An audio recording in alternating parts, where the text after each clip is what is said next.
రేపు ఆదివారం జూన్ 16వ తారీఖున దశపాపహర దశమి అంటే గంగావతార మహాపర్వణి సందర్భంగా గంగామాతకు పూజ చేయడం వల్ల శారీరక వాచిక మానసికంగా చేసిన 10 రకాలైన పాపాలు తొలగిపోతాయని శాస్త్రాలు చెప్తున్నాయి. కనుక ఈ రోజు దశపాపహర దశమిగా ప్రసిద్ధి పొందింది. పవిత్రమైన దశపాపహర దశమి రోజున గంగానదిలో స్నానం చేయాలి. అది కూడా శివుని నివాస స్థానమైన కాశీ క్షేత్రంలో దశాశ్వమేధ ఘాటులో చేస్తే విశేషమైన ఫలితం లభిస్తుంది.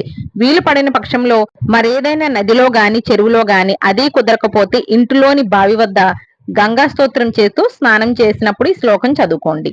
అలాగే గంగామాత ద్వాదశ నామాలు తలుచుకుంటూ అందుబాటులో ఉన్న జలవనరులలో మునకలు వేస్తే గంగా నది స్నానాన్ని వ్రతాన్ని నిర్వహించగా ప్రాప్తించే ఫలానికి సమానమైన ఫలం పొందుతారని శాస్త్రం చెప్తోంది.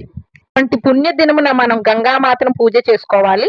లేదంటే శివ పంచాక్షరి మంత్రం ఓం నమః శివాయని చదువుకున్న మంచి ఫలితాలు లభిస్తాయి.